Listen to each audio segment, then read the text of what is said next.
Welcome, friend. Tonight, we're going to journey through the complete story of Red Dead Redemption 2, through the rise and fall of the Van der Linde gang, through a world that was changing too fast for those who built it.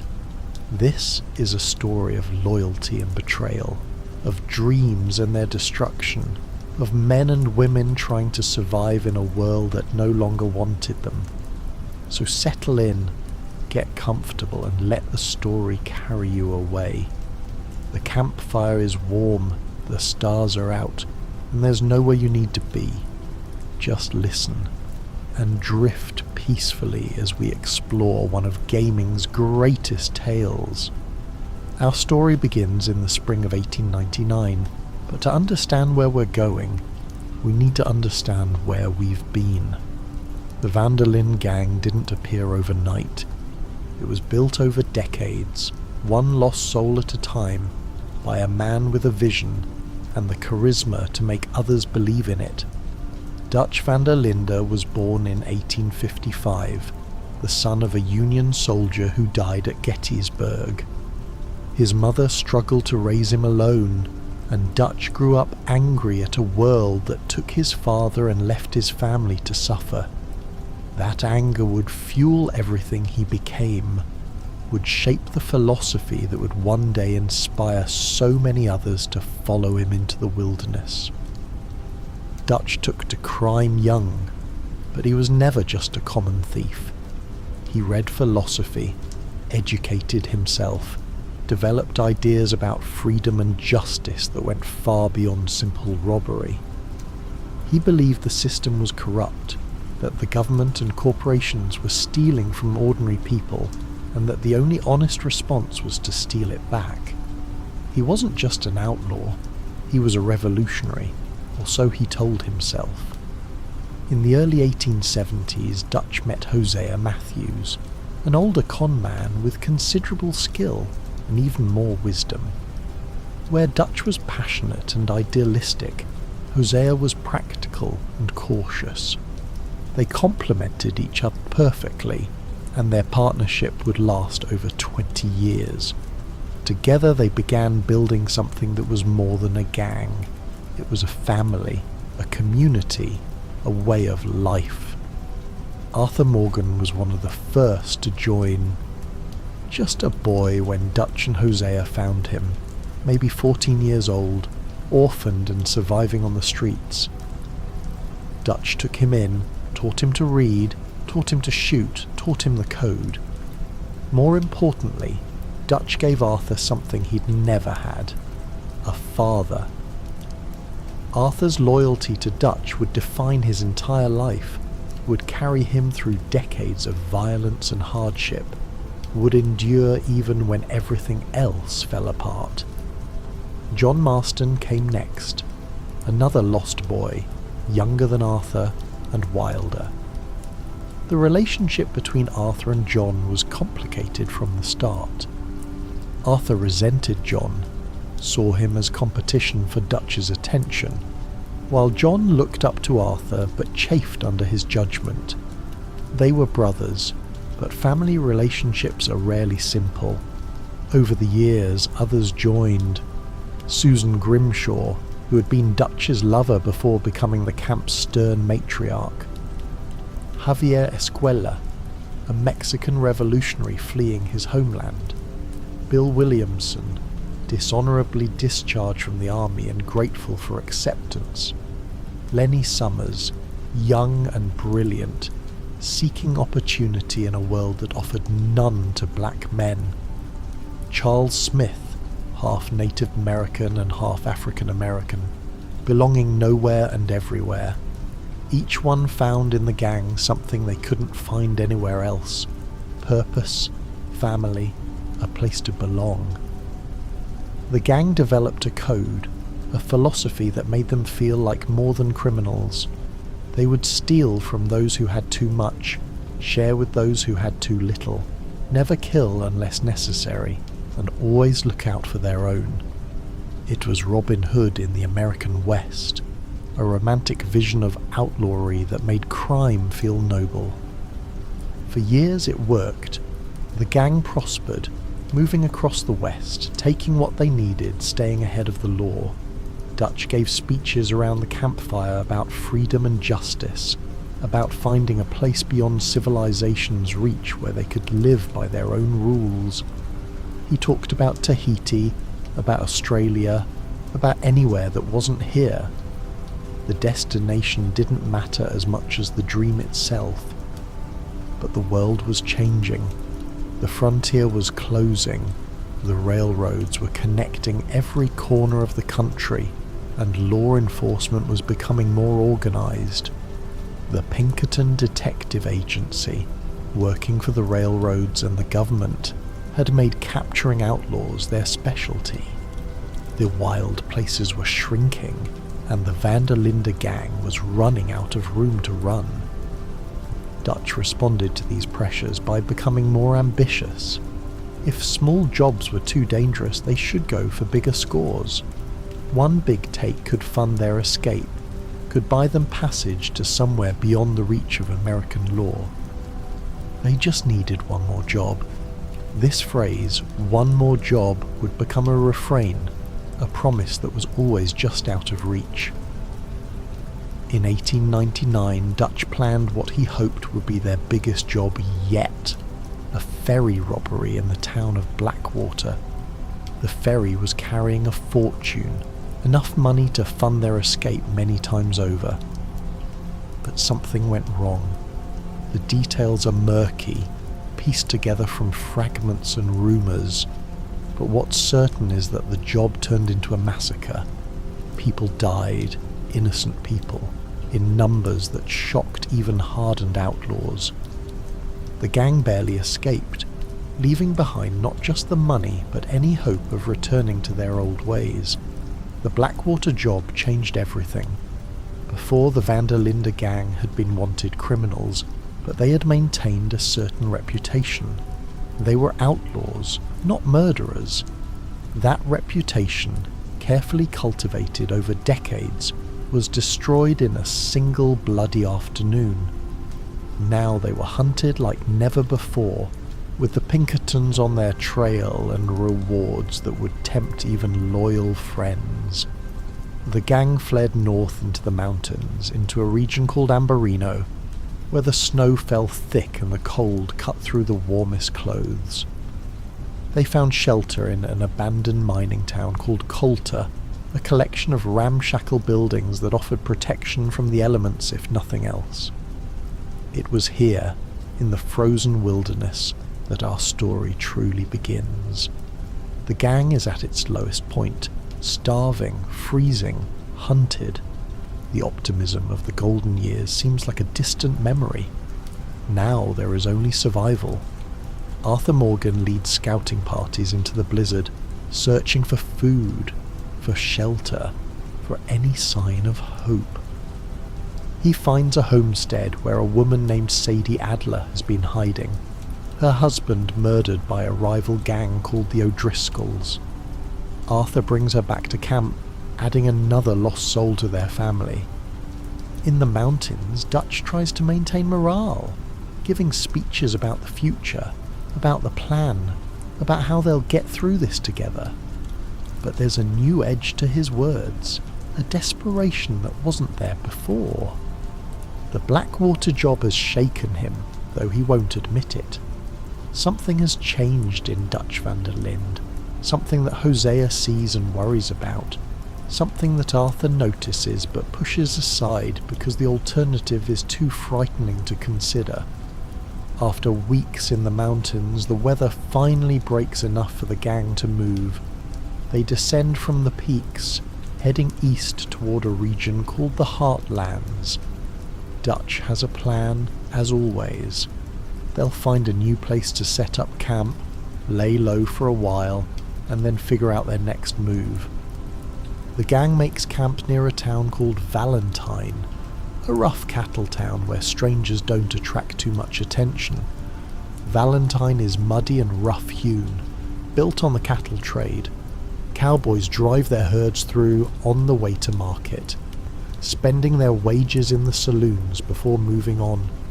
It's the kind of place where the Van der Linde gang can blend in, at least for a while.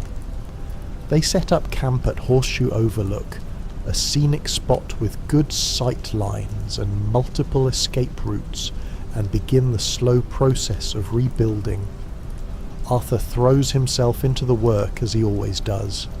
He hunts to feed the camp, runs errands for Dutch and Hosea, handles problems that require a firm hand.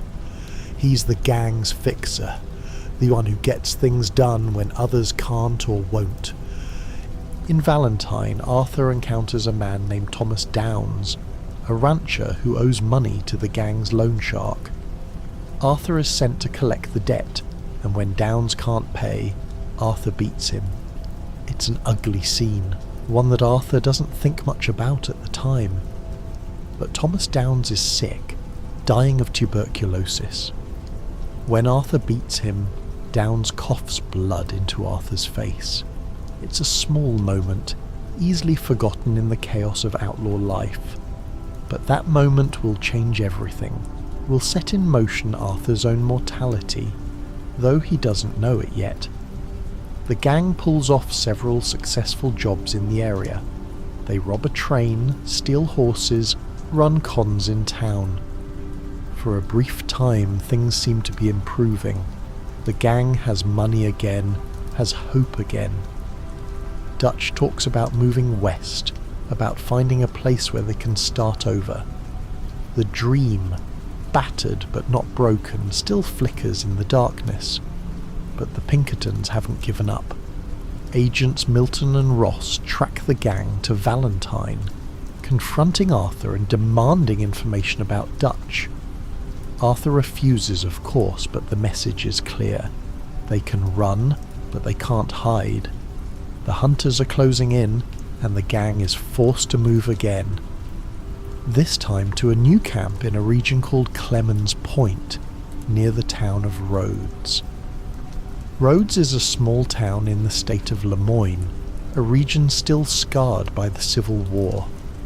Two families, the Braithwaites and the Greys, have been feuding for generations, their hatred passed down from parent to child like a poisoned inheritance.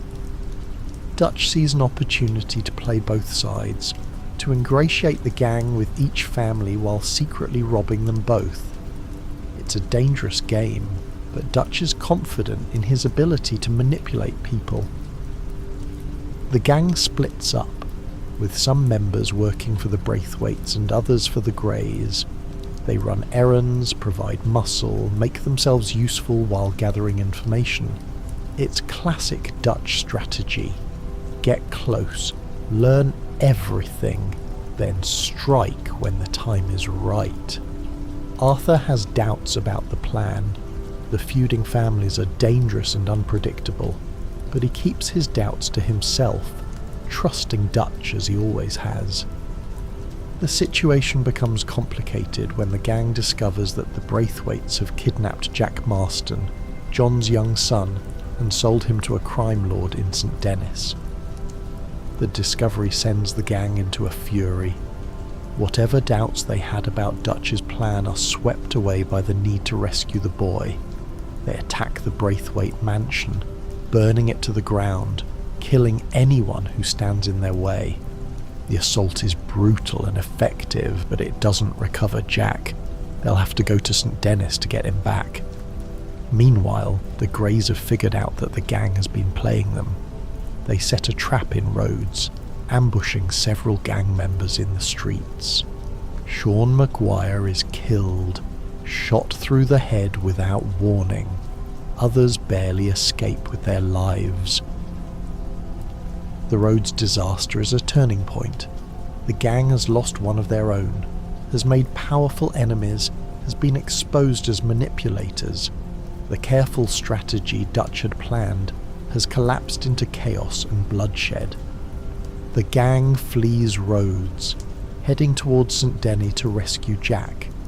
Behind them, they leave burning buildings and fresh graves.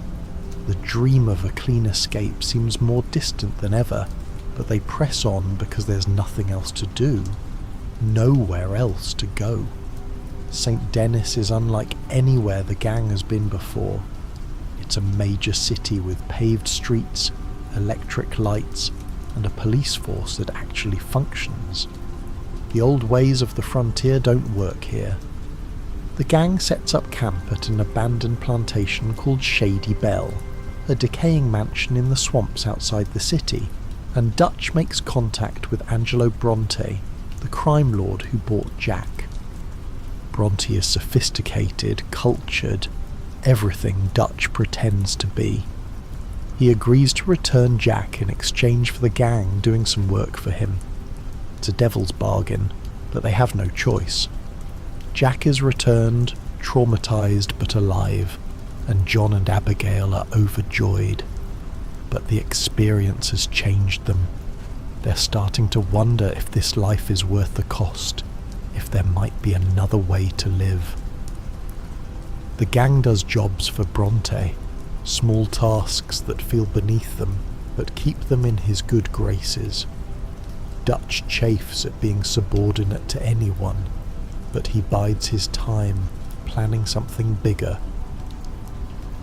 In St. Denis, Arthur encounters people who challenge his assumptions about the world.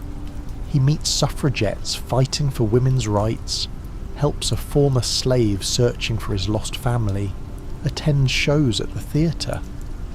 He glimpses a world that's leaving him behind, a world that's moving forward while he's stuck in the past. Arthur also begins to feel unwell, a persistent cough, fatigue that doesn't go away, moments of weakness that he hides from the others. He doesn't know it yet, but the tuberculosis he contracted from Thomas Downs is taking hold. The clock is ticking on Arthur Morgan's life, counting down to an end he can't see coming. Dutch's plan for Bronte comes together. The gang kidnaps the crime lord, and Dutch drowns him in the swamp, a brutal murder that shocks even hardened outlaws. It's not the first time Dutch has killed, but there's something different about this, something cruel and unnecessary that makes Arthur uncomfortable. But he pushes the feeling aside, as he's learned to do, and focuses on the next job. With Bronte dead, Dutch plans to rob the bank in St. Denis, a massive score that he promises will fund their escape. The gang prepares carefully, but nothing can prepare them for what happens next. The bank robbery goes wrong almost immediately. The Pinkertons are waiting for them, tipped off by someone. In the chaos that follows, several gang members are killed or captured.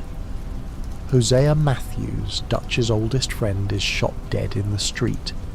Lenny Summers, young and full of promise, dies trying to escape. The survivors flee to the docks, where they board a ship bound for anywhere but here. But the ship is caught in a storm and wrecked on the shores of a tropical island called Guarma. The gang is scattered, lost, further from home than they've ever been. Dutch, Arthur, Bill, Javier and Micah wash up on the island's shores, separated from the rest of the gang, trapped in a place where they have no friends and no resources.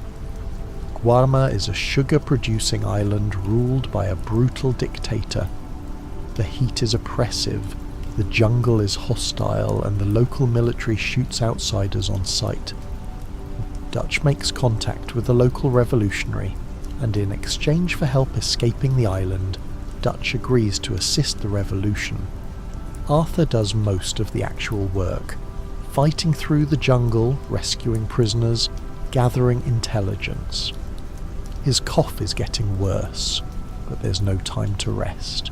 Survival comes first. The experience on Guarma changes Dutch. He becomes more paranoid, more willing to use violence, more convinced that the world is against him. The loss of Hosea has removed the voice of caution that once tempered his impulses.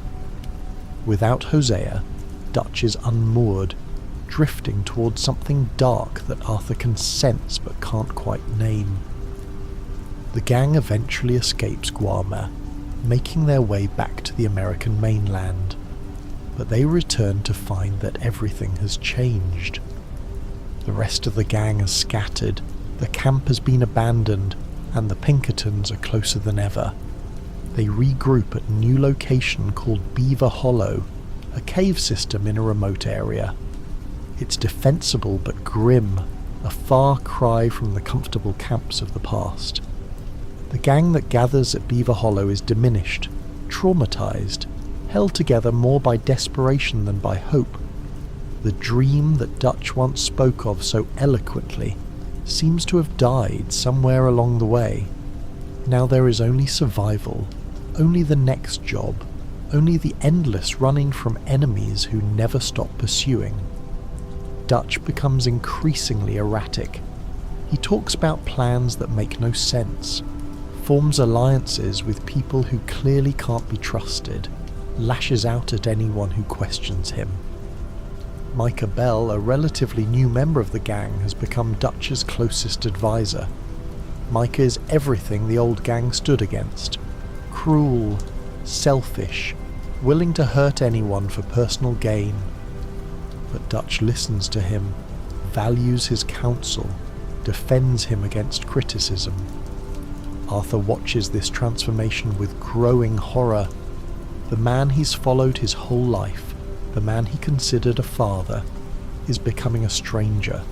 The code they once lived by, the principles that made them different from common criminals, seems to have been forgotten, and Arthur's health continues to decline. The cough is constant now, and he's losing weight, losing strength. Arthur finally sees a doctor in St. Denis, who delivers the devastating news. Arthur has tuberculosis. It's terminal. He has months to live, maybe less. The diagnosis forces Arthur to confront questions he's been avoiding his whole life. What has he accomplished? What legacy will he leave? Has his life meant anything? Or has he just been a killer, a thief, a man who took from others without giving anything back? Arthur begins to change. He starts helping people he would have ignored before, strangers who need assistance, debts that need to be forgiven rather than collected. He visits the widow of Thomas Downs, the man whose beating gave him this disease, and tries to make amends for what he did. He starts to see the gang situation more clearly. Dutch's plans are leading them toward destruction. The alliance with Micah is poisoning everything. If the gang is to survive, something has to change. Arthur isn't the only one who sees the truth. John Marston has been growing distant from Dutch, focused on his family, on Abigail and Jack. He's starting to imagine a different life, one without running, without killing, without the constant fear of capture. Sadie Adler has become one of the gang's most capable fighters, but she's also become disillusioned.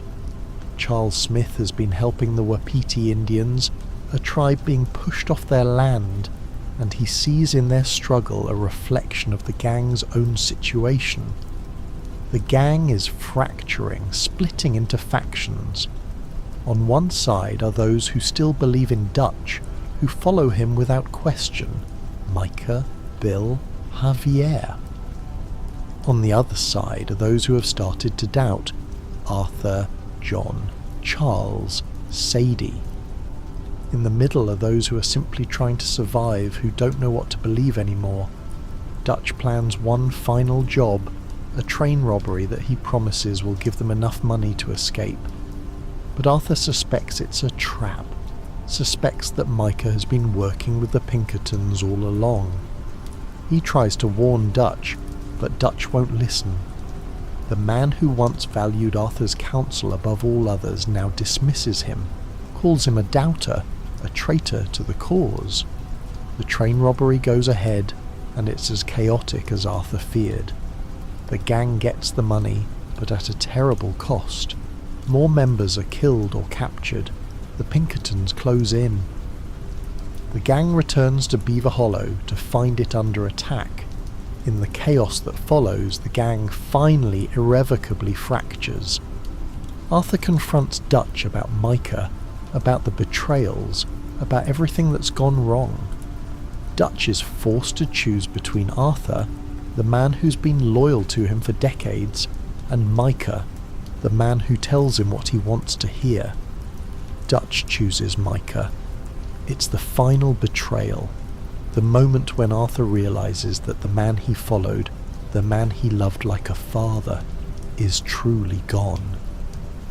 Arthur helps John escape, helps him get to his family, helps him have the chance at a different life that Arthur himself will never have. It's Arthur's final act of redemption, his way of ensuring that something good comes from all the violence and loss. John, Abigail and Jack flee into the wilderness pursued by Pinkertons, while Arthur stays behind to buy them time. Arthur's final confrontation with Micah takes place on a mountain at sunrise. Arthur is dying, his body ravaged by tuberculosis, barely able to stand. But he fights anyway, fights for John's escape, fights for some measure of redemption, fights because it's all he knows how to do. Dutch arrives and watches the fight, torn between the two men, unable to choose. In the end, Arthur dies on that mountain, watching the sun rise over a world that no longer has a place for men like him. His death is quiet, peaceful even, a release from the pain and the struggle. He dies knowing that John escaped, that his final act mattered, that his life wasn't entirely wasted. It's a small comfort, but it's enough. The story continues 8 years later, in 1907. John Marston has survived, has built a life with Abigail and Jack. He's working as a ranch hand, trying to be a better man, trying to leave the outlaw life behind. But the past has a way of catching up, and John finds himself drawn back into violence one more time. He learns that Micah is still alive, living in the mountains with a gang of his own.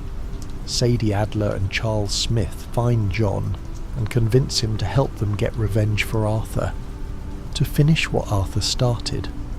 John agrees, not because he wants to return to the outlaw life, but because he owes Arthur that much. They track Micah to his camp and attack. The fight is brutal, but John and his allies prevail. In the final confrontation, Dutch appears, having tracked Micah for his own reasons. Dutch shoots Micah, finally choosing the right side, finally acknowledging the betrayal.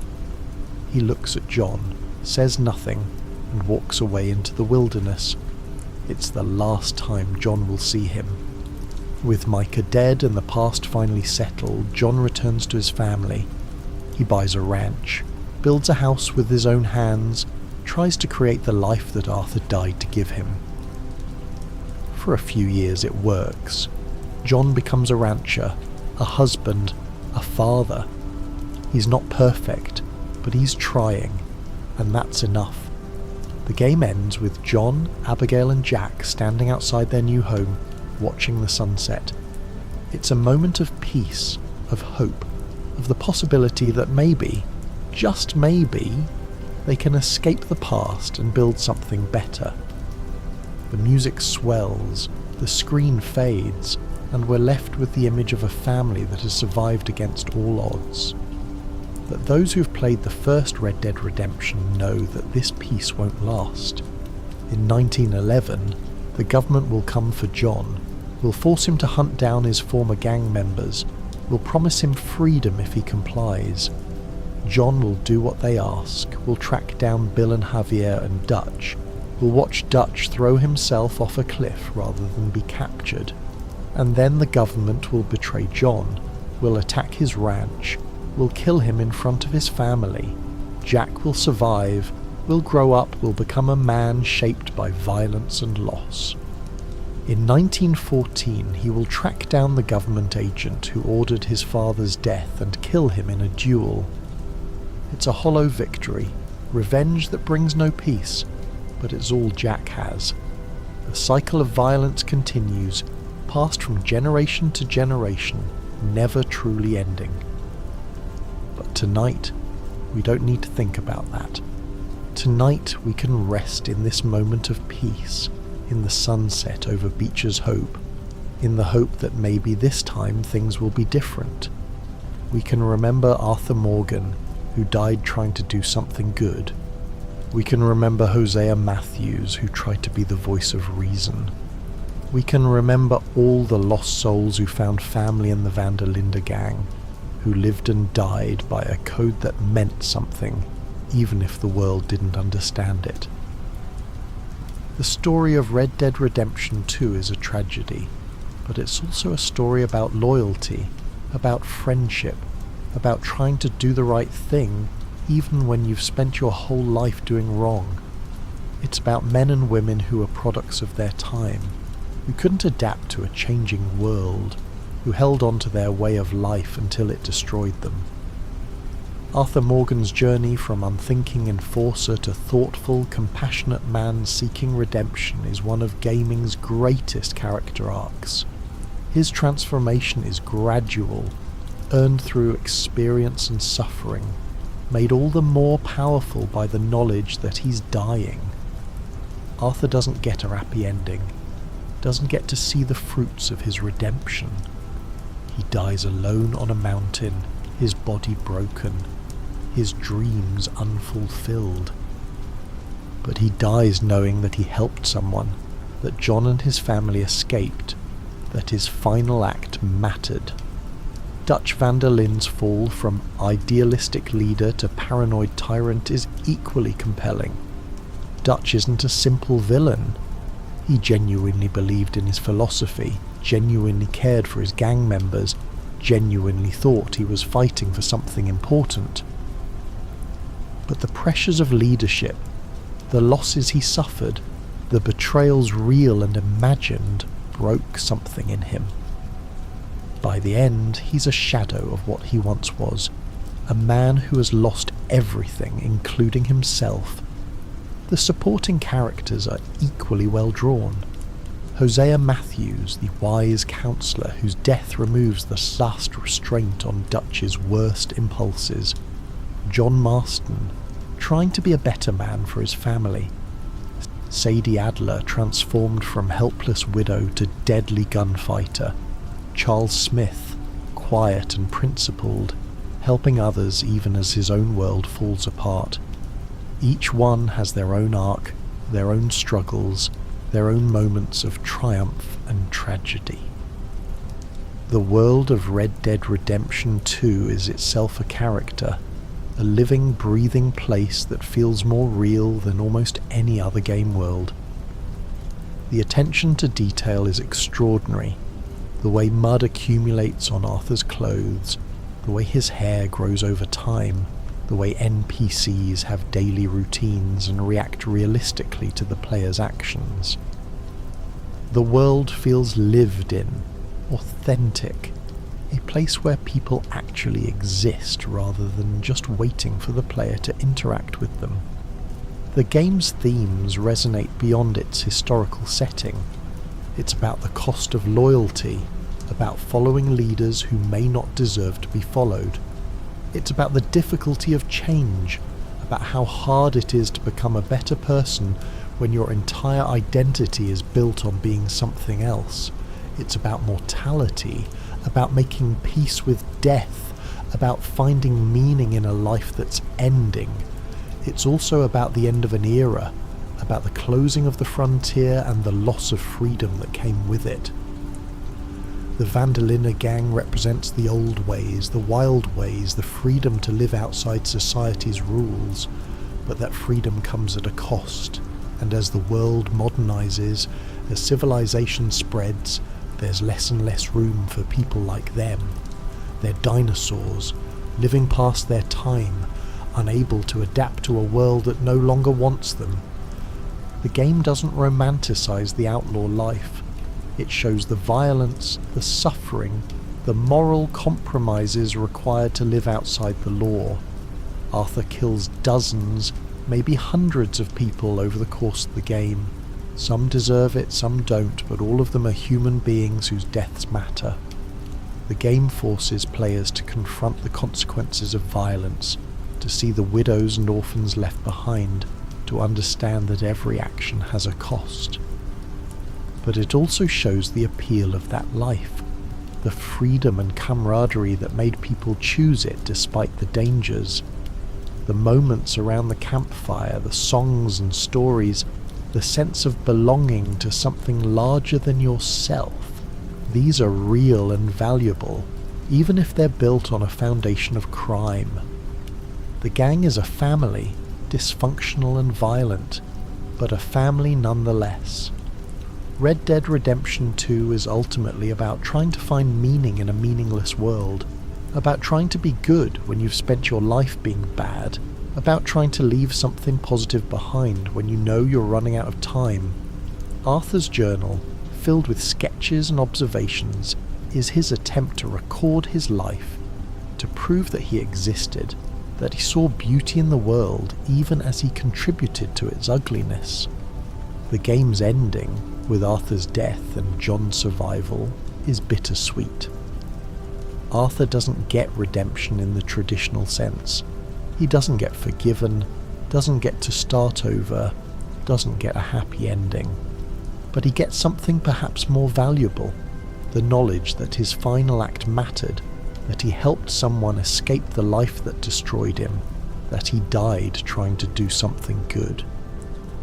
John's story in the epilogue provides a measure of hope. He builds a house, starts a ranch, creates a life for his family. It's not perfect.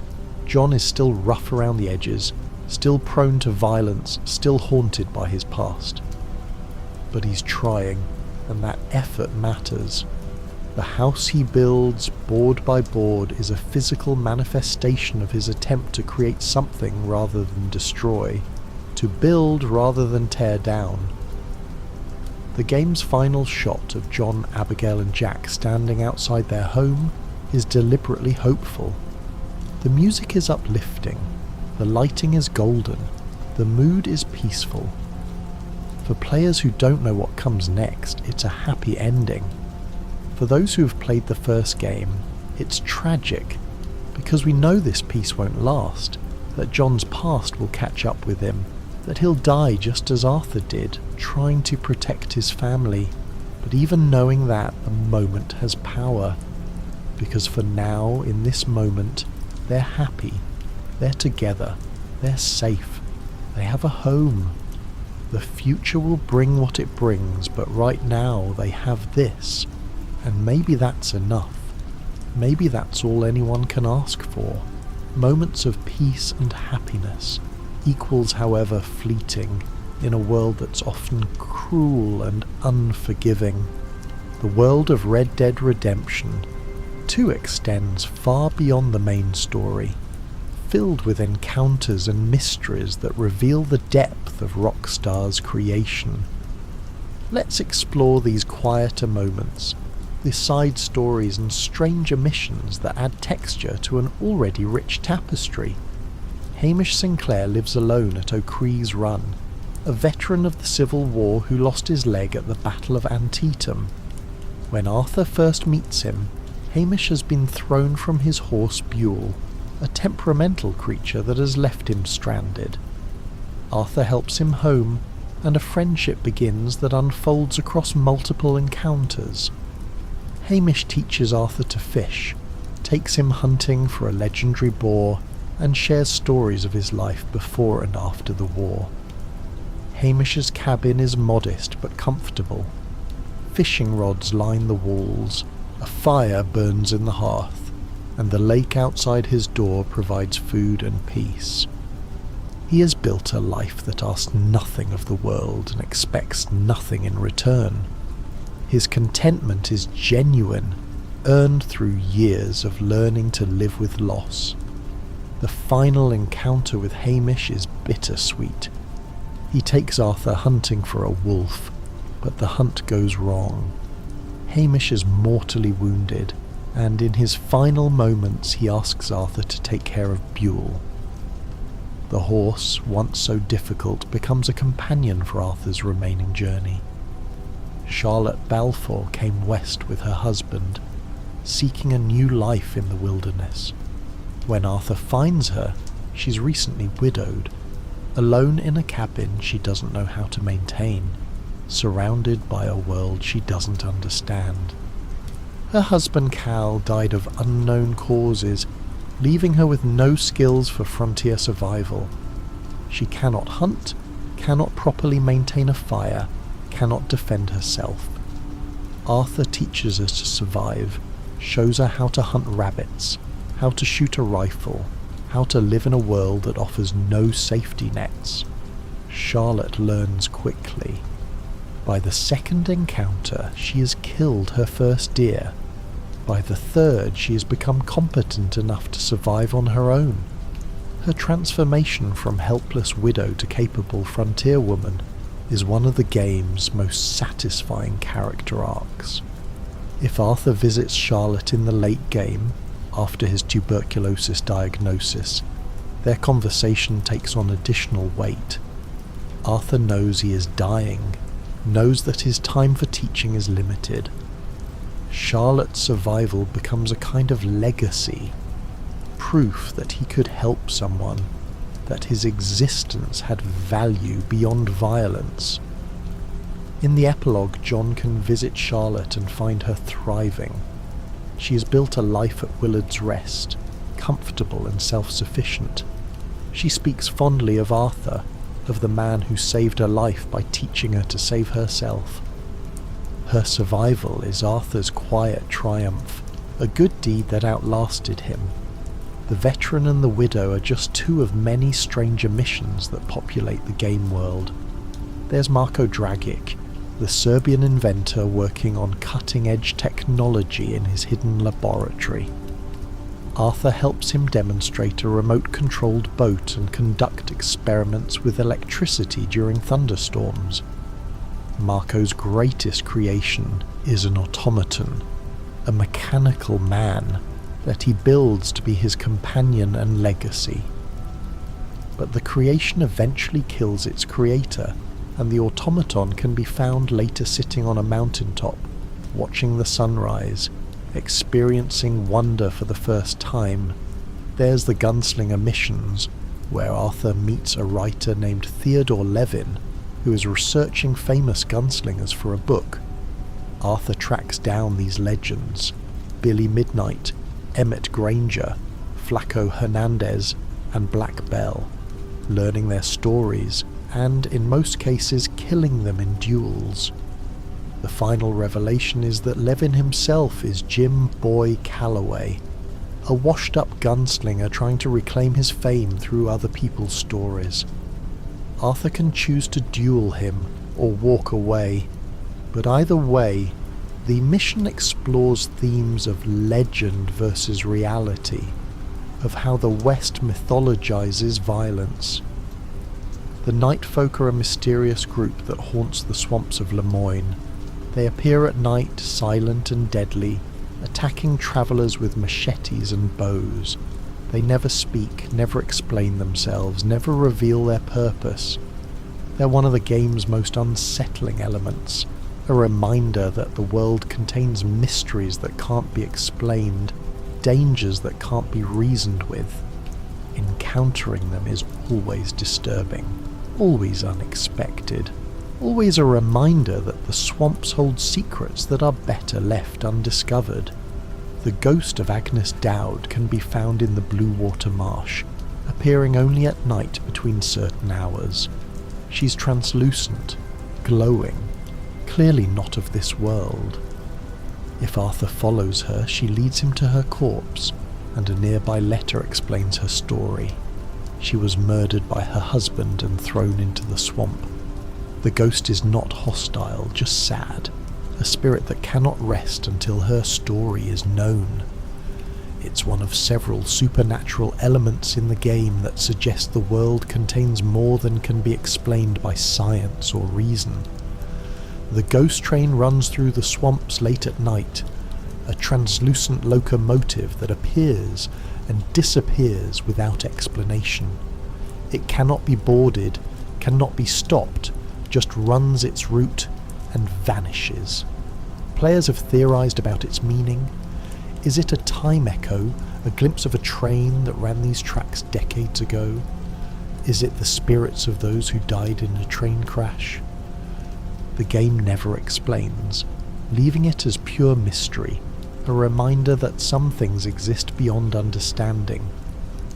UFOs appear in 2 locations in the game. The first hovers above a cabin where a cult committed mass suicide, waiting for beings from beyond to take them away.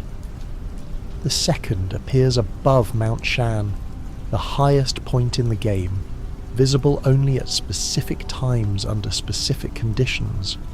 The UFOs never attack, never abduct, just appear and leave. Their presence suggests that the world of Red Dead Redemption 2 is stranger than it appears, that there are forces at work beyond human understanding. The strange man's cabin stands in the swamps, empty when first discovered but containing an easel, with a painting that changes as the game progresses. First a landscape appears, then details are added, until finally the painting depicts a man standing in the swamp watching the cabin. The man in the painting is the strange man from the first Red Dead Redemption, a mysterious figure who many players theorized was death or the devil. He never appears in person in RDR2, but his presence is felt. His cabin a reminder that someone is watching, someone is keeping track. The world is full of these mysteries and encounters, each one adding depth to an already rich experience. There are treasure hunts that lead players across the map, following cryptic clues to hidden fortunes. There are legendary animals to hunt, unique creatures that represent the pinnacle of their species. There are dinosaur bones to collect for a paleontologist, rock carvings to find for a geologist, cigarette cards to gather for a collector. Each of these activities rewards exploration, encourages players to venture off the beaten path, to see corners of the map they might otherwise ignore. And in doing so, players discover the incredible attention to detail that Rockstar put into every aspect of the game. Every location has a story, every building has a history, every grave has a name. The towns and settlements of Red Dead Redemption 2 are characters in their own right, each with its own personality and atmosphere. Valentine is rough and muddy, a cattle town where cowboys and outlaws mix freely. Rhodes is genteel and decaying, clinging to antebellum pretensions while poverty spreads. St. Denis is modern and bustling, a city where the future is already arriving. Strawberry is clean and orderly, a planned community trying to attract respectable settlers. Ansburg is industrial and polluted, a mining town where workers are exploited by distant corporations. Each town has its own rhythm, its own daily routines. Shopkeepers open their stores in the morning and close them at night. Saloons fill with patrons in the evening. Lawmen patrol the streets, responding to crimes and disturbances. Residents go about their business, working, shopping, socializing. The towns feel alive, populated by people who exist whether the player is watching or not. The wilderness between towns is equally detailed. Animals behave realistically, hunting and being hunted, following daily patterns of movement. Weather changes dynamically, with storms rolling in from the distance, rain turning to snow in the mountains, fog settling over the swamps at dawn. The lighting changes throughout the day, with golden sunrises, harsh midday sun, and spectacular sunsets that paint the sky in shades of orange and purple.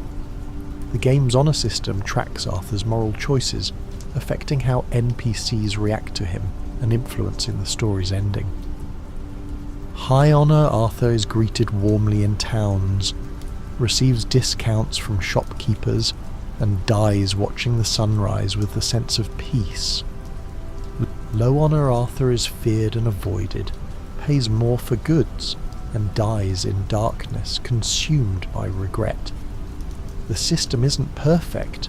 It's possible to game it by greeting people repeatedly or throwing fish back, but it adds a layer of consequence to the player's actions.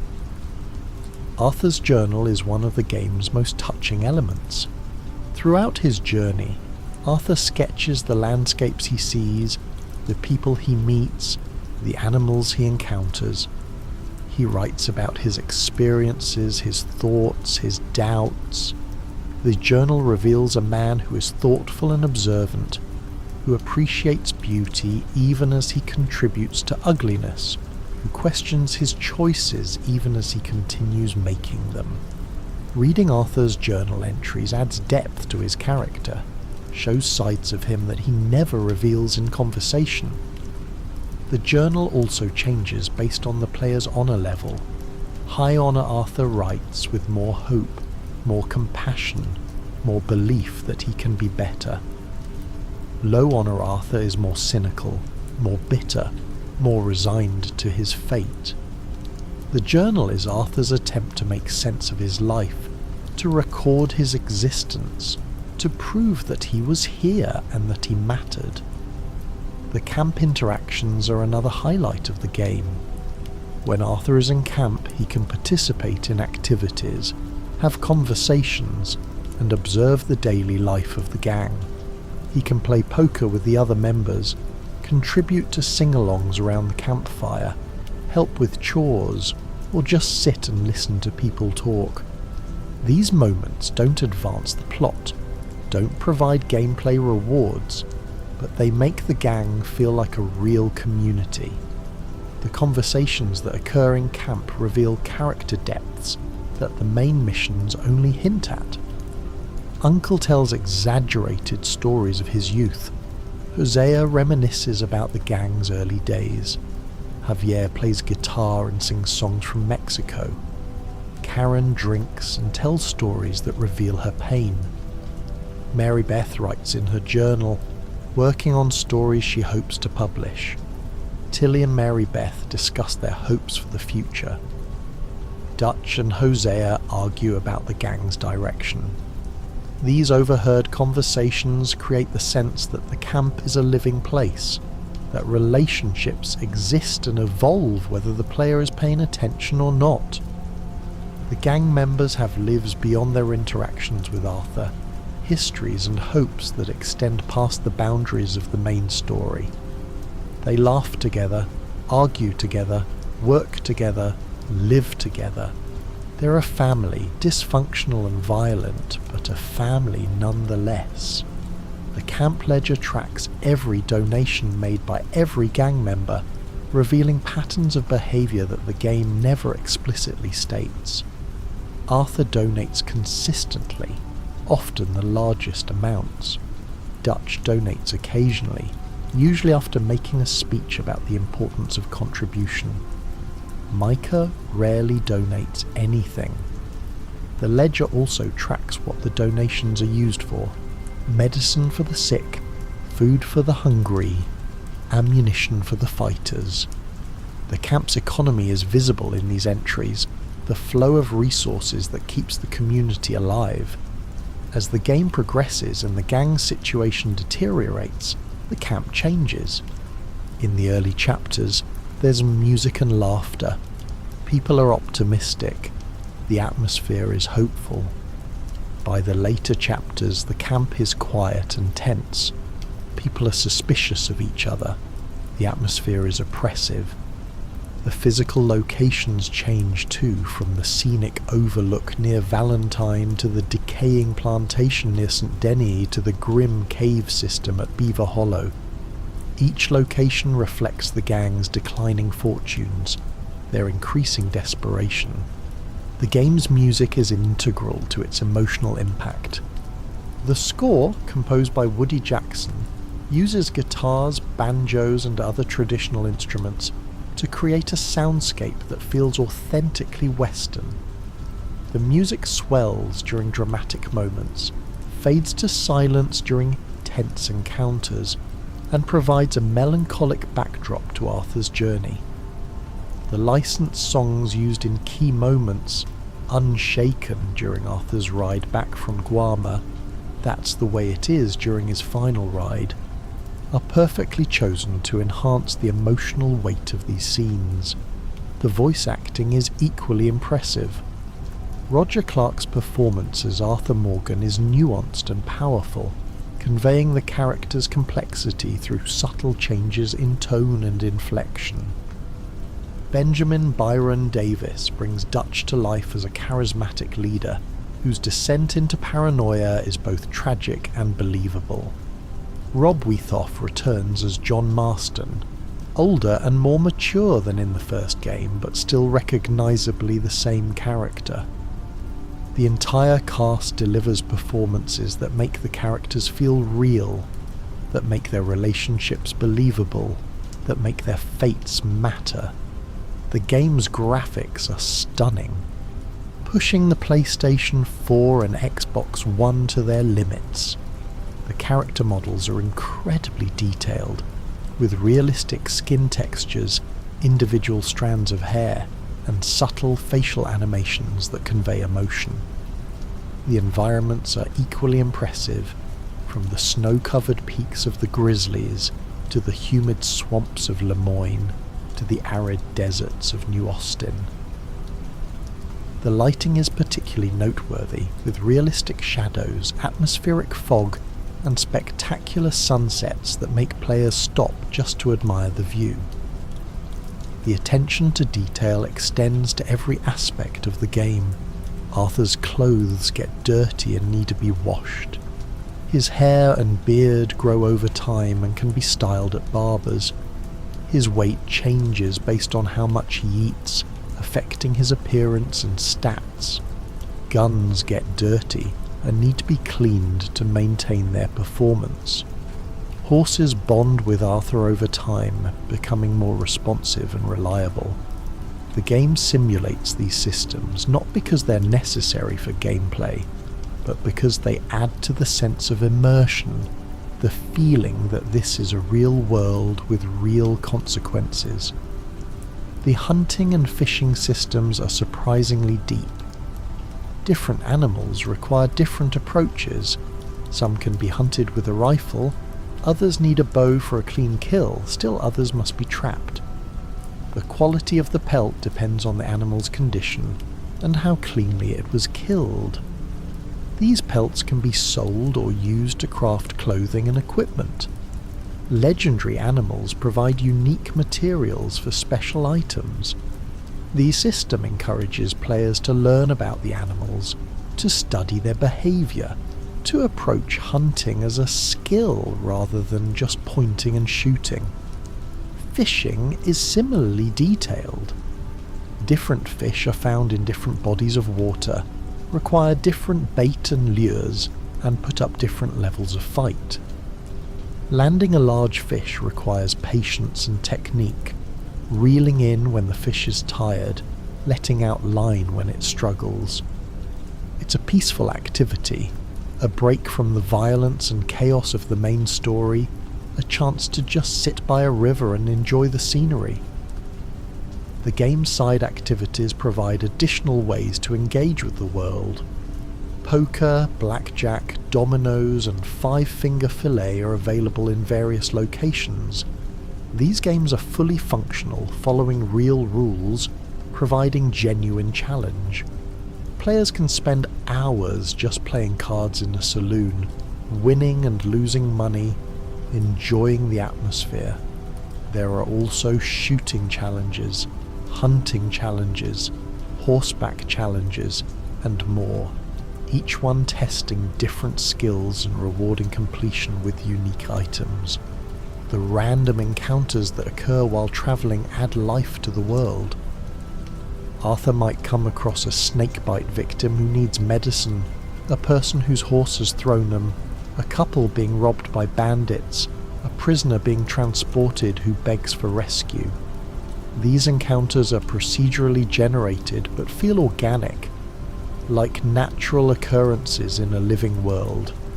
How Arthur responds affects his honour, and sometimes leads to additional encounters later. The bounty system adds consequence to criminal behaviour. If Arthur commits crimes and is witnessed, lawmen will pursue him. If he escapes, a bounty is placed on his head, and bounty hunters will track him down. The higher the bounty, the more aggressive the pursuit. Bounties must be paid off at post offices or endured until the heat dies down. The system makes players think about the consequences of their actions, about whether a robbery is worth the attention it will attract. The wanted system is sophisticated, with different levels of alert and different responses from law enforcement. Committing a minor crime might result in a single lawman investigating. A major crime brings multiple officers. A massacre brings the army. If Arthur is identified, the wanted level persists.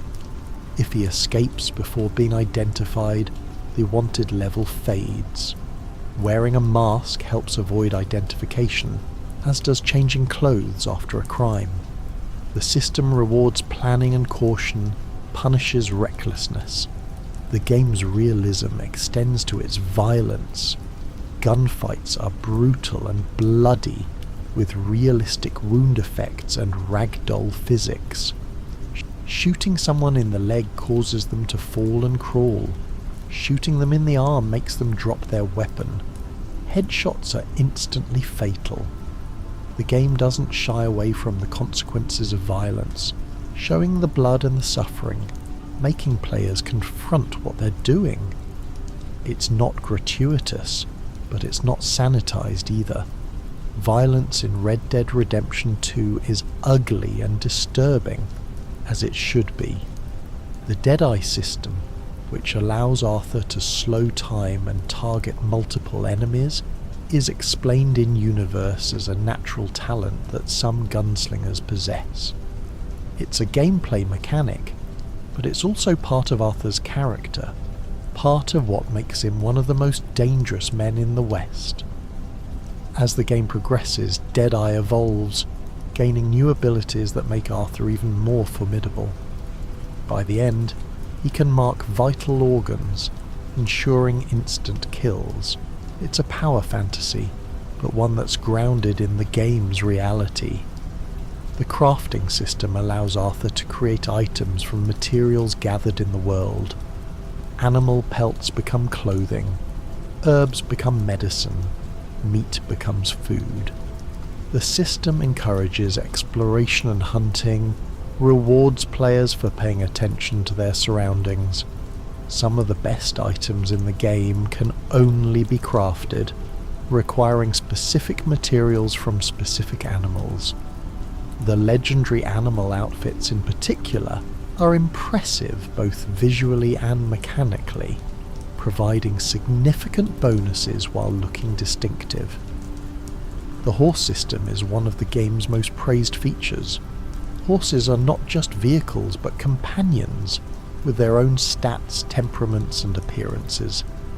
As Arthur spends time with a horse, they bond, and the horse becomes more responsive and reliable. A fully bonded horse will come when called, will stay calm in dangerous situations, and will even warn Arthur of nearby threats. Losing a horse that Arthur is bonded with is genuinely sad, a loss that players feel emotionally. Different breeds of horses have different characteristics. Some are fast but skittish, others are slow but brave. War horses don't spook easily in combat. Race horses are quick but fragile. Work horses are sturdy but unexciting.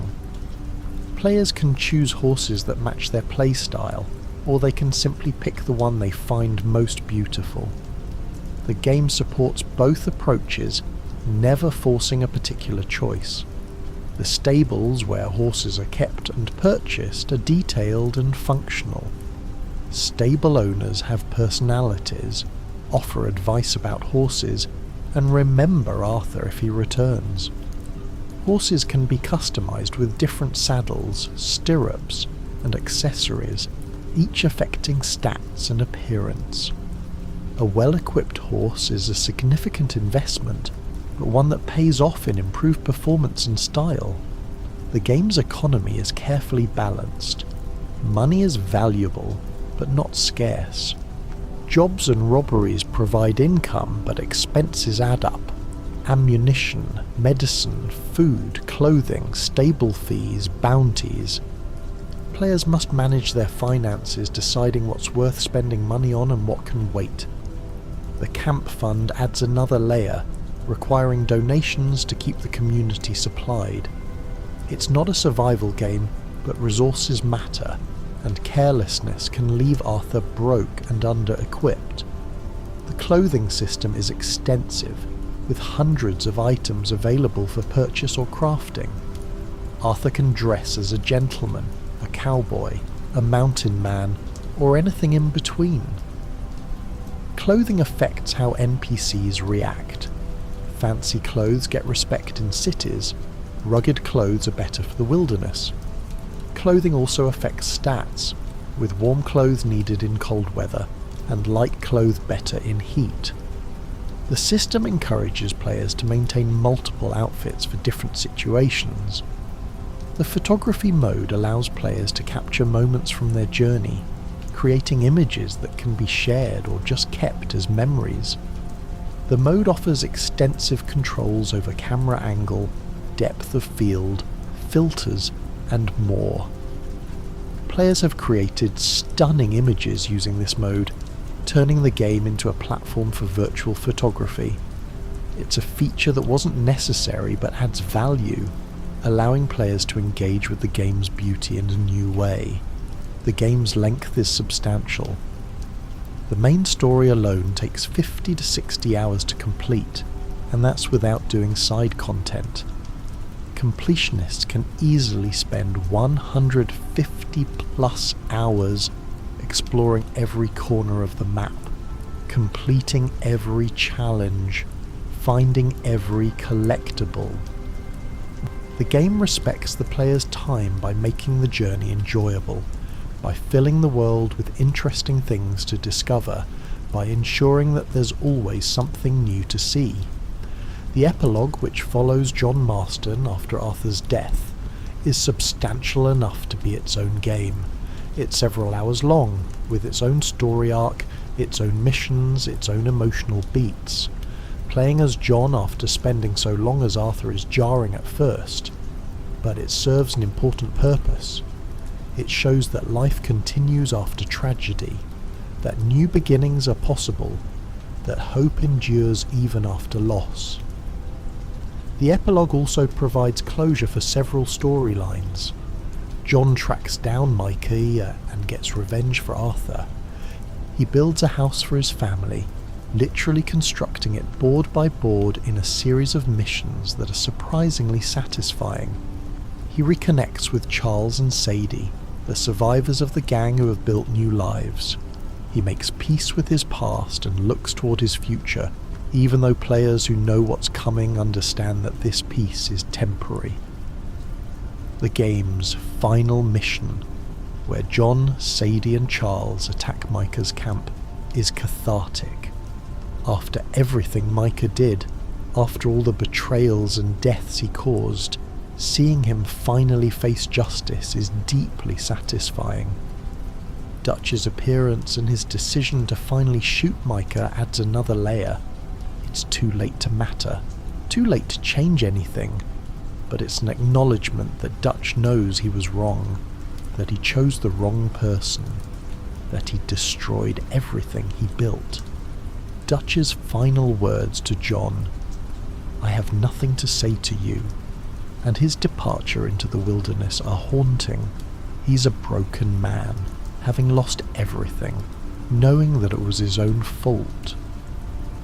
He'll spend the next 4 years wandering, eventually forming a new gang, eventually being hunted down by John at the government's behest, eventually throwing himself off a cliff rather than be captured. His story is a tragedy, a cautionary tale about the dangers of charisma without wisdom, of conviction without flexibility. The game ends with John standing outside his completed house, his family beside him, watching the sunset. The music swells, the credits roll, and players are left with a sense of bittersweet accomplishment. The journey is over, the story is told, and all that remains are memories of one of gaming's greatest achievements. Red Dead Redemption 2 is more than a game. It's an experience, a journey, a meditation on mortality and morality and the cost of loyalty.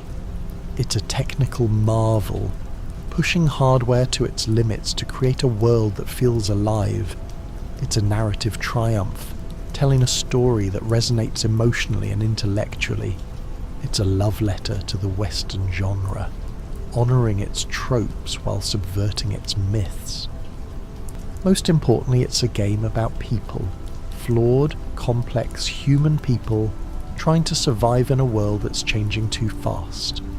Arthur Morgan, Dutch van der Linde, John Marston, and all the others are not heroes or villains but human beings making choices, living with consequences, trying to find meaning in a world that often seems meaningless. The members of the van der Linde gang each have their own stories, their own reasons for joining, their own dreams and fears. Let's explore these characters more deeply, understanding what brought them to Dutch's family and what they hoped to find there. Susan Grimshaw was one of the earliest members, joining in the 1870s when the gang was just beginning. She was Dutch's lover for a time, but that relationship evolved into something different. She became the camp's matriarch, the one who kept everyone in line, who made sure the work got done. Susan is stern and demanding, quick to criticize those who aren't pulling their weight, but her harshness comes from genuine care.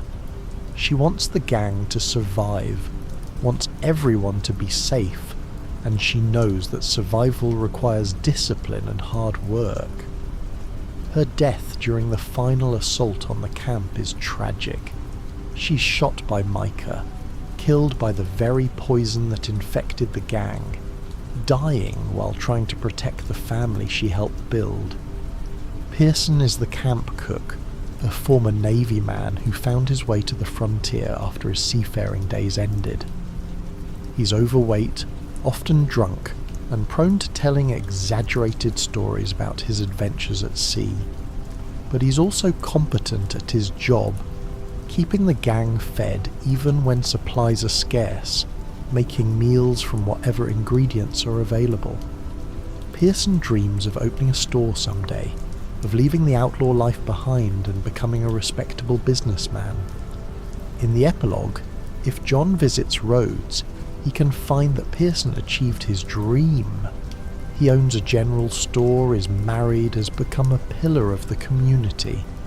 It's one of the few genuinely happy endings in the game, proof that escape and redemption are possible. Reverend Swanson is a man of God who has lost his way. He's an alcoholic and morphine addict, barely functional most of the time, more burden than asset to the gang.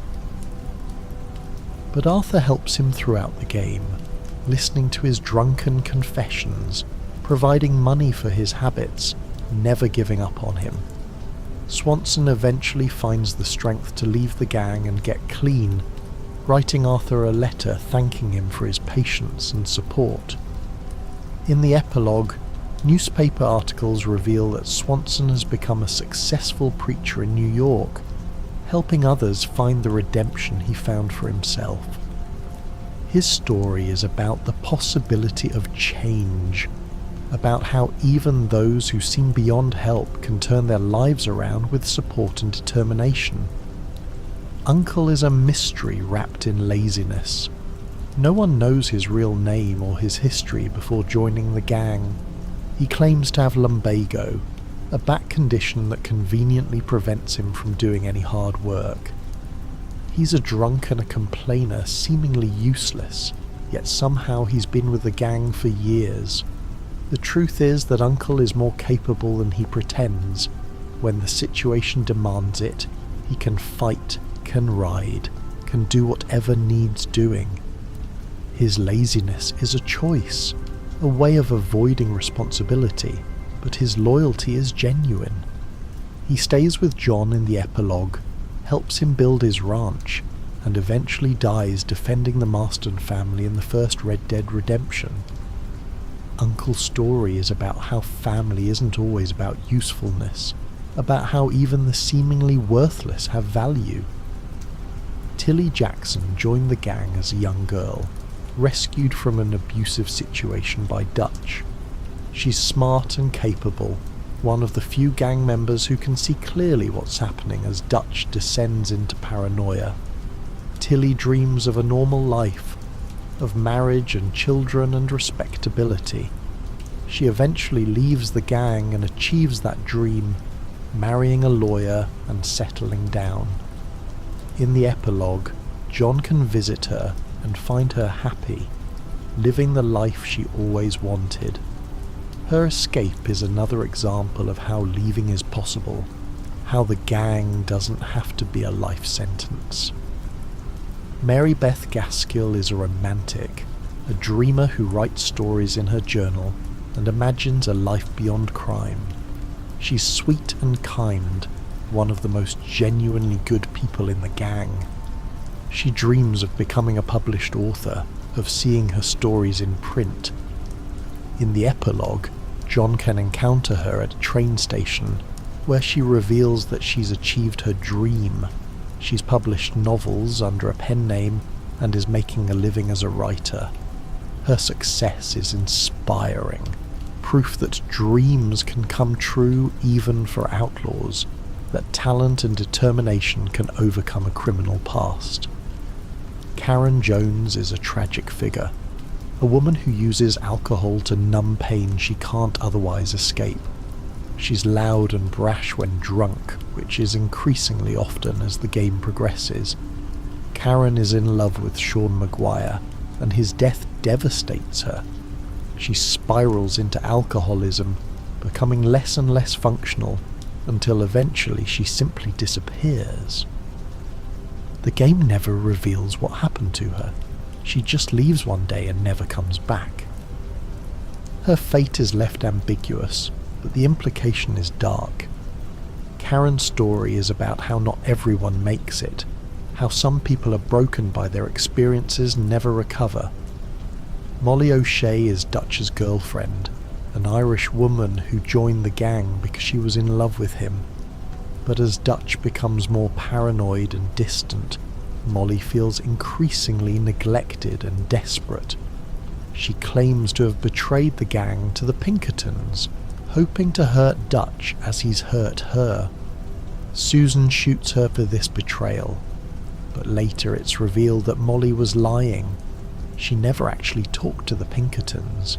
She just wanted Dutch to pay attention to her, even if that attention came from anger.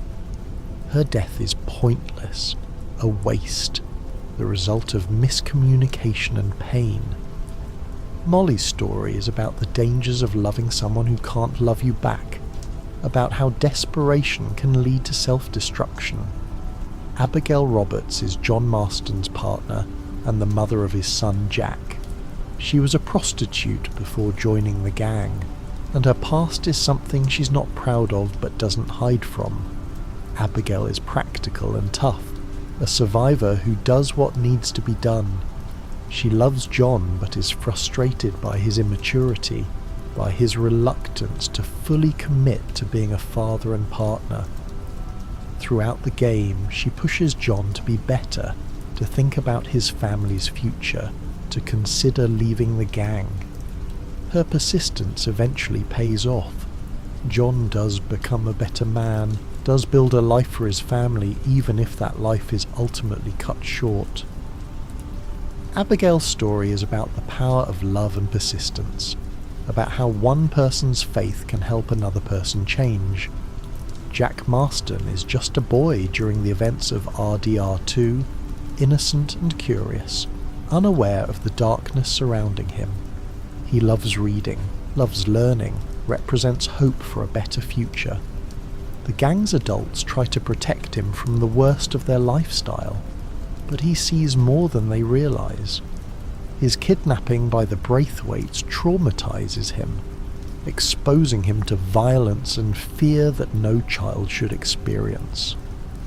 In the epilogue, he's older, more serious, beginning to understand what his family has been through. By the time of the first Red Dead Redemption, he's a young man, and after John's death, he becomes a gunslinger himself, continuing the cycle of violence. Jack's story is the game's darkest tragedy. Despite everyone's efforts to give him a better life, he ends up following the same path, proving that some cycles are impossible to break. Sadie Adler undergoes one of the game's most dramatic transformations. When Arthur first meets her, she's a widow in shock, helpless and traumatized. But grief transforms into rage, and Sadie becomes one of the gang's most capable fighters. She's reckless, driven by a need for revenge that sometimes endangers others, but she's also brave and loyal. Sadie represents a different kind of woman than the Victorian era typically allowed. She refuses to be protected, refuses to stay in camp, refuses to accept limitations based on her gender. By the epilogue, she's become a bounty hunter, making a living from her skills with a gun. Her story's about how trauma can destroy or transform, about how strength can emerge from suffering. Charles Smith is quiet and thoughtful, a man of few words but deep convictions. He's half Native American and half African American, belonging fully to neither community, finding acceptance in the gang that the wider world denied him. Charles is principled, refusing to kill unnecessarily, helping those in need even when there's no benefit to himself. He helps the Wapiti Indians fight against the government and oil companies trying to steal their land, seeing in their struggle a reflection of his own experiences with injustice. In the epilogue, Charles helps John track down Micah, then leaves to start a family in Canada. His story is about maintaining principles in a world that rewards ruthlessness, about helping others even when you're struggling yourself. Lenny Summers is young and idealistic, full of potential that will never be realised. He's educated, articulate, one of the smartest members of the gang. He joined because the legitimate world offered no opportunities for a young black man, no matter how talented. Lenny looks up to Dutch, believes in the philosophy, thinks the gang is fighting for something important. His death during the Saint-Denis bank robbery is shocking and sudden. One moment he's there, the next he's gone, shot down in the street. He dies young, his potential unfulfilled, another victim of Dutch's increasingly reckless plans. Lenny's story is about wasted potential, about how violence destroys the future along with the present. Sean Maguire is loud, brash, and Irish, full of revolutionary fervour and youthful energy. He's funny and likeable, one of the gang's most entertaining members. His relationship with Karen is sweet, showing a softer side beneath his bravado. His death in Rhodes is the first major loss the gang suffers during the game, and it hits hard. Sean is shot in the head without warning, killed instantly, his body falling in the street. The suddenness of it is shocking. There's no dramatic last words, no heroic final stand, just sudden, brutal death. Sean's story is about how violence is random and unfair, about how the young and vibrant can be snuffed out in an instant. Josiah Trelawney is a con man who works with the gang occasionally, but maintains his independence. He's well-dressed, well-spoken, mysterious about his past and his personal life. Trelawney is useful for planning jobs and gathering information, but he's not fully committed to the gang, keeping one foot in the legitimate world. He survives the game's events by maintaining this distance, by not being present for the disasters that destroy the gang. In the epilogue, he's still alive, still running cons, still maintaining his mysterious lifestyle. Trelawney's story is about the value of not being fully committed, about how those who keep their distance sometimes survive when the true believers don't. Leopold Strauss is the gang's lone shark, lending money at predatory rates and sending Arthur to collect from those who can't pay. He's not a fighter, not particularly useful in most situations, but he makes money for the gang through his lending operation. Strauss is eventually captured by the Pinkertons and tortured for information about Dutch, but he never talks, never betrays the gang despite having every reason to. He dies in custody, loyal to the end. Arthur eventually throws Strauss out of camp, disgusted by the loan sharking operation, recognizing that beating poor people for money is beneath whatever dignity the gang still maintains. Strauss's story is about how loyalty can exist even in morally questionable people, about how even those we dislike can have principles. Kieran Duffy is a former O'Driscoll who is captured by the gang and eventually accepted as a member. He's timid and eager to please, desperate to prove that he's not a threat, that he can be useful. Kieran is good with horses and he bonds with Mary Beth, who treats him with kindness. His death is horrific. He's captured by the O'Driscolls, tortured and decapitated. His body returned to camp on horseback with his head missing.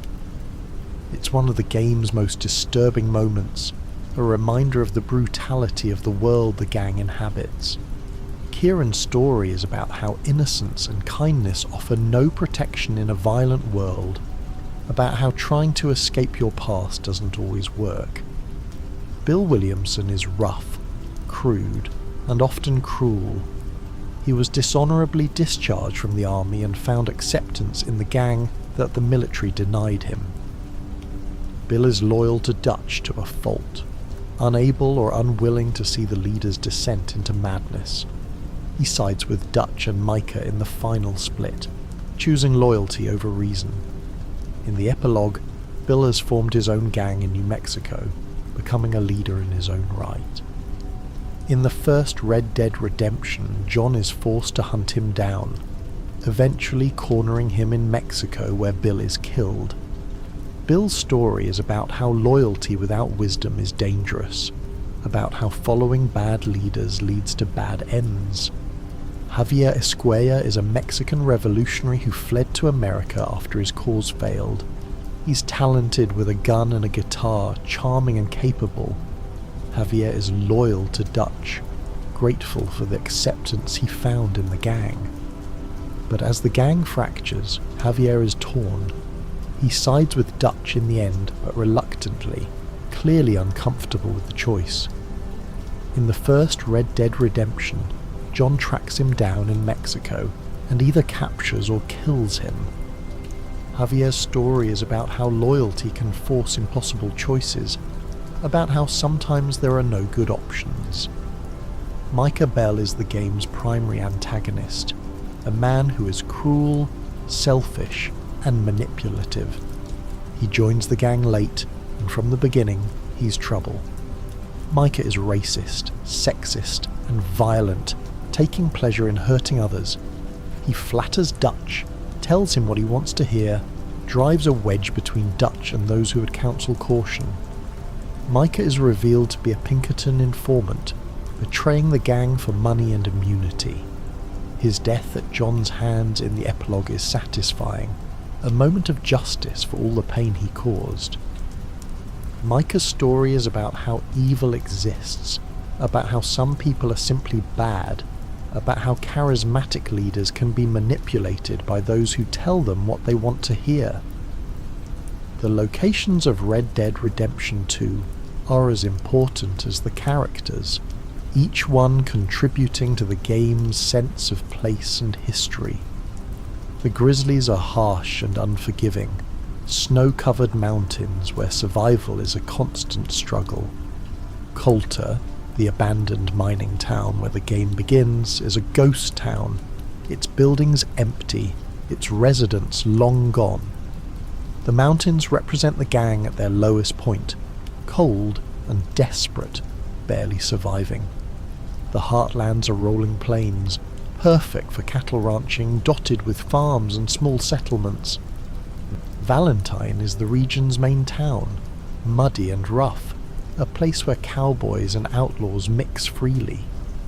Horseshoe Overlook, where the gang camps, offers beautiful views of the valley below, a moment of peace before the storms to come. The heartlands represent hope, the possibility of recovery, a chance to rebuild.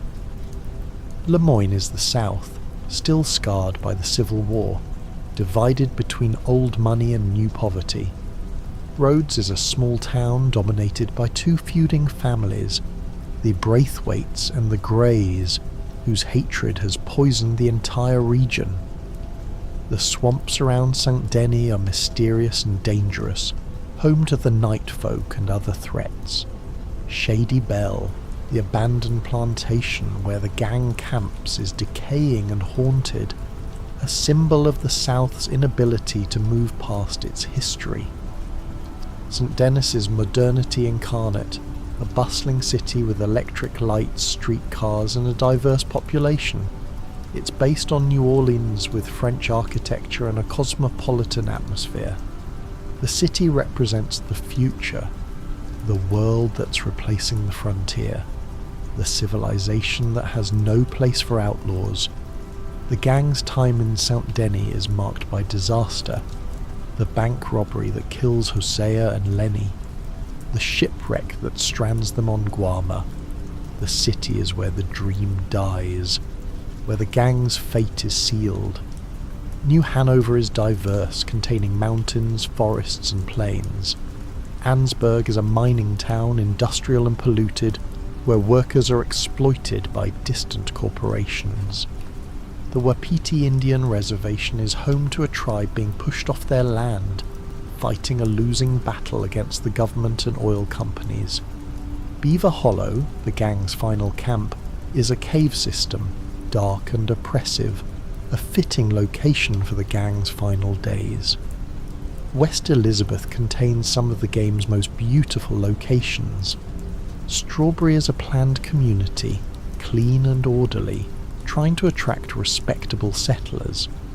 Blackwater, the site of the ferry robbery that started everything, is off limits for most of the game, patrolled by lawmen who will shoot Arthur on sight. The region represents what might have been, the life the gang could have had if things had gone differently. New Austin is desert, harsh, and unforgiving, the setting of the first Red Dead Redemption. It's largely inaccessible during the main story, but John can explore it freely in the epilogue. The region is where John builds his ranch, where he tries to create a new life, where he'll eventually die defending his family. New Austin represents both new beginnings and inevitable endings, hope and tragedy intertwined. The game's themes are complex and layered, rewarding careful attention and reflection. At its core, Red Dead Redemption 2 is about the cost of loyalty, about following leaders who may not deserve to be followed. Dutch inspires fierce loyalty through charisma and philosophy, but he leads his followers to destruction. The game asks, when does loyalty become complicity? When should you stop following and start questioning? It's also about the difficulty of change, about how hard it is to become a better person when your entire identity is built on being something else. Arthur has been an outlaw his whole life, has defined himself through violence and crime. Trying to become something different, trying to do good, requires him to question everything he's believed, everything he's done. The game shows that change is possible but difficult, that redemption requires acknowledging past wrongs and accepting that you can't undo them, only try to do better going forward. The game explores mortality and legacy, asking what we leave behind when we die. Arthur's tuberculosis diagnosis forces him to confront his own mortality, to think about what his life has meant. His journal becomes his legacy, a record of his thoughts and observations, proof that he existed and that he saw beauty in the world. His final act, helping John escape, is his attempt to ensure that something good comes from his life, that his death has meaning. The closing of the frontier is a central theme, the sense that an era is ending and a new one beginning. The gang represents the old ways, the freedom to live outside society's rules, but that freedom is disappearing as civilization spreads. The game doesn't romanticize the outlaw life. It shows the violence and suffering it causes, but it also acknowledges what's being lost as the frontier closes. There's genuine sadness in watching the wild places shrink, the free spaces disappear, the world become more controlled and less free. The game also explores the myth of the American West, the stories we tell ourselves about cowboys and outlaws and frontier justice. It shows how these myths are both true and false, how they capture something real about the era while also distorting it. The West was violent and lawless, but it was also communities and families, people trying to build lives in difficult circumstances. The outlaws were free and brave, but they were also criminals who hurt innocent people. The game refuses simple narratives, insisting on complexity and nuance. Family is another major theme, both biological and chosen. The gang is a family, bound by loyalty and shared experience rather than blood. They care for each other, protect each other, would die for each other. But family can also be toxic, can trap you in patterns of behaviour that are destructive. The game shows both sides, the comfort and support that family provides, and the way family loyalty can prevent you from seeing clearly, from making necessary changes. The game explores masculinity and what it means to be a man in a violent world. Arthur is traditionally masculine, strong, tough, capable of violence, but he's also thoughtful, artistic, capable of tenderness. The game shows that these qualities aren't contradictory, that strength and sensitivity can coexist. It also shows the cost of toxic masculinity, how men like Micah, who define themselves entirely through violence and dominance, cause suffering for everyone around them. The treatment of marginalised groups is handled with surprising nuance for a game set in 1899. The game doesn't pretend that racism, sexism, and other forms of discrimination didn't exist. They're shown as pervasive parts of the era. But it also shows characters who resist these prejudices, who treat people as individuals rather than stereotypes. Charles, Lenny, Tilly, and Javier face discrimination but aren't defined by it. Sadie refuses to accept gender limitations. The game acknowledges historical injustice, while also showing that individuals could choose to be better than their era. The role of government and corporations is explored through the Pinkertons, the oil companies, and the various corrupt officials the gang encounters. The game shows how power is used to protect the wealthy and punish the poor, how the law is applied selectively, how corporations exploit workers and destroy communities for profit. Dutch's philosophy about fighting the system has some truth to it, even if his methods are wrong. The game doesn't offer easy answers, doesn't suggest that the gang's crimes are justified, but it does show why people might be drawn to Dutch's message. The game's ending is deliberately ambiguous about whether Arthur achieves redemption.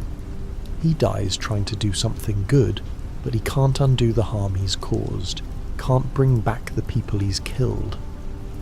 The game suggests that redemption isn't about erasing the past, but about trying to do better in the present, about making choices that reflect who you want to be rather than who you've been.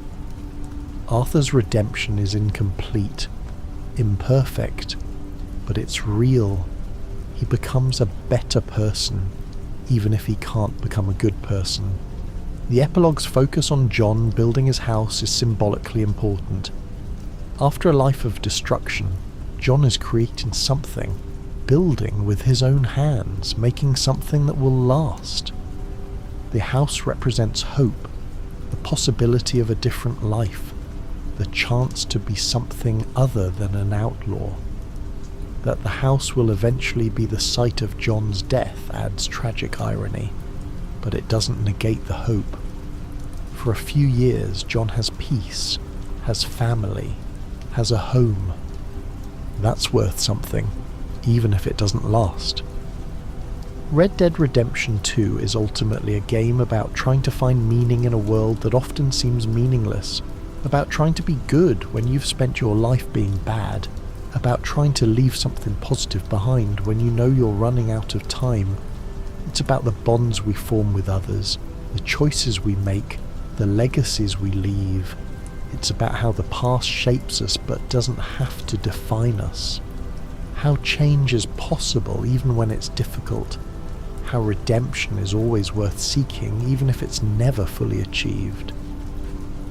As you drift into sleep, let the story of Red Dead Redemption 2 carry you into dreams. Think of Arthur Morgan, riding through the wilderness one last time, his journal full of sketches and observations, his heart full of regrets and hopes. Think of the gang around the campfire, singing songs and telling stories, finding moments of joy in a life defined by struggle. Think of John Marston, building his house board by board, creating something that will outlast him, trying to be better for his family.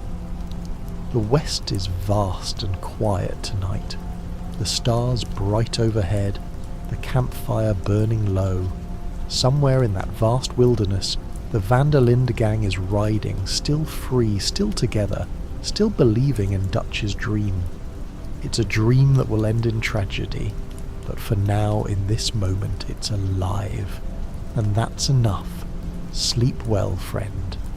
May your dreams be filled with wide open spaces and endless possibilities, with the sound of horses' hooves and the warmth of campfires, with the beauty of a world that was wild and free.